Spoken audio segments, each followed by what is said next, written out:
Hi, friends. I'm Ruel and I've got 5 games that are perfect for the Thanksgiving holiday. Let's check them out.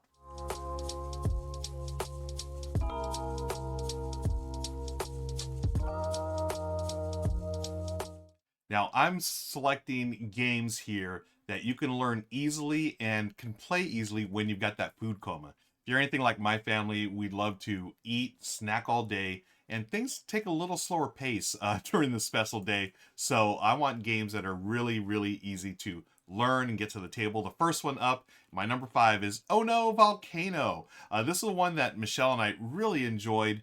Came out, I got my copy at Gen Con. It's by one of our favorite designers, Phil Walker Harding. Praise be. It's basically Fireball Island meets Plinko. As you can see here in the little close-up that we did, you can see that you're just dropping the little fireballs down from the volcano and trying to hit some of the climbers. Well, hopefully not your climber, but your opponent's climbers, because you're trying to get up to the top of the volcano. You're going to collect gems, and the first one to collect all the gems.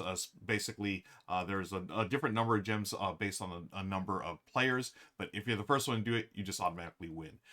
What's cool is there's a little catch-up mechanism here and some makeup as well. So if you get knocked off the volcano, any of your climbers, then you're going to get a gear card, and those give you better options as far as like climbing and moving and collecting treasures. A lot of fun. This one I prefer actually to Fireball Island these days because it's super easy to get going. Not as much setup, and cleanup is a breeze as well. It plays in the box. That's actually the box that it comes in. So really fun game. That's my number 5. Oh No, Volcano. Let's look at the next one, number 4. I had to have a tile laying game, and the one I chose for Thanksgiving this year is Junk Drawer. This is a game from 25th Century Games that where you have polyominoes, and during the game, it's almost like a bingo style game where you are drawing cards, and each card has a different polyomino on there, corresponding to, like, it'll say like a can opener, flashlight, and each one has a different shape. Now, whatever's flipped over, everyone has to place that in a junk drawer. And here's the cool little twist: everyone's junk drawer has 4 little compartments, and you're trying to play. You get to choose which one you get to place in there, but they each score differently depending on what objectives you selected randomly at the start of the game. Some drawers or compartments will require you to have different pieces or shapes, or it really just depends on what you bust out there during the objective selection. And then depending on what you have, you're going to score those points. Then here's the thing: the base game, it's really easy, and I really enjoyed it. It's quick. You even have a solo mode. But for the hardcore gamers amongst us, I know y'all are watching. This has some really cool advanced objectives that are hard. They're difficult, and they make it. It's a really cool way that they constrain some of the ways that you can place pieces and those score pieces. Excellent game. This one sort of flew under the radar for me, and once it was on my radar, I was like, oh, this is another terrific tile laying game. One of my favorite mechanisms, and hopefully yours too. All right, let's move on to the third game. This is actually an old favorite of a family favorite of mine. This is a game called Strike. Now this is, oh man, this is actually a video that we live streamed a couple of years ago, where we had our Gaviola World Championships. And that's the fun thing about this game. Another one where you're just tossing dice in a little arena. I guess they're like gladiators. But as you do, you're trying to be the last person with dice, okay? Because every time you throw a die in the arena, if it does not match, it leaves your supply. You need to match dice in order to take them back into your hand. And if you roll an X, I think it's the number 1 that's been replaced. That X is removed from the game for the entire game. So you don't want to roll X's. You want to match. And the really fun part in this, what I always enjoy, is when someone has to go all in. That's when there are no dice in the arena. Just like there are no dice. The next player up has to take all their dice and roll them in there, like I just did. And you saw that one of the dice flew out of the arena. Those are taken out of the game immediately. Any X's are as well. And hopefully you'll match at least 2 of them, because those come back in your hand. Excellent game. I've gifted this game to a few people. I've played tons of these games with hardcore gamers and casual gamers, and at parties and Thanksgiving. It's a no-brainer in my book. That is the game Strike. Excellent, excellent game. Okay, moving on. We've got a second one. The almost the last one here on the list as far as Thanksgiving games. It's a game called Chicken. This is a newer game from Keymaster Games that Michelle and I, again, absolutely fell in love with because this is along the lines of a popcorn dice, zombie dice, Martian dice type game. Push your luck, and in this case, you're trying to get chickens. And the dice have chickens, they have eggs, and they have foxes. If at any time you get 3 foxes, boom, you've busted, your turn is over. But as you get the chickens, you can stop at any time to score those. Or if you get the eggs, those eggs are going to basically graduate to the next dice. So you start with white dice, those are your basics. Then you go to yellow and red. So any eggs that you've rolled, they will hatch into those new dice. So you take more dice in your hand.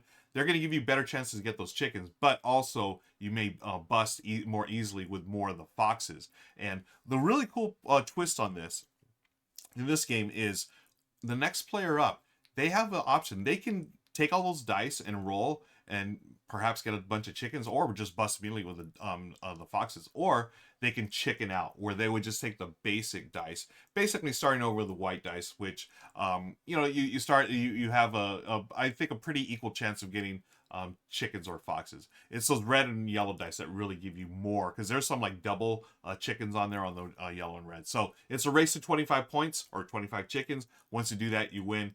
Again, another 15-minute game, no brainer, super easy to learn.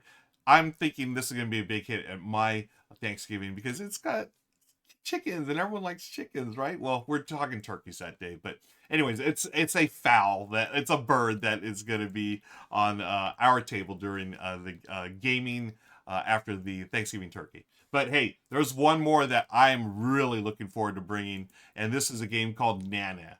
Now, I have played this a ton this year. Michelle and I, one of our favorite games of recent memories. Want to thank our friends Amy and Maggie at Thinker Themer for teaching this to us. And the way that Amy pitched it, I think it's the perfect way to pitch it. It's a cross between those old memory or concentration games you played as a kid, where you're trying to figure out where cards are on the tableau on the table, and Go Fish. You mash those up and you have Nana. Yes, it does not sound that great, but it is a blast. I don't know what it is. A game with a memory element, you usually lose me right there, but this one works. You're just trying to match numbers. If you get 3 numbers that are the same in a row, you take those. As you can see here, Michelle's got a 9 and a 9. She's already collected the ones, but if she gets a third 9, she will take that into her hand. Now, the numbers are 1 through 12, depending on player count, you take some out or not, but you're trying to collect 3 of each number. So as you can see here, Michelle and I had them, she collected the number 1, I collected the number 2, and I collected number 3. Those are 3 each. Whoever collects 3 sets of a number or numbers wins the game automatically. And another cool thing about this game is if you have 2 numbers that add up or to 7, or the difference is 7, then you automatically win. So in this case, let's say I had the 4 and 3, I win because it's 7. Or if I had an 8 and a 1, I win because it's 7. And then the third way to win is if you get the sub-ins by themselves. So the cool thing here that really makes the game interesting is if you play the game, or when you play the game, you can only discard cards from your hand, play cards from your hand, if they're the highest or lowest. So you can't just, it'll be way too easy if you could just pick any cards out of your hand. It's like, oh, I have 3 in a row. No. Either the lowest or highest in your hand. So it's almost a little some card setting as well. Trust me, folks, this is an outstanding game. I absolutely love it.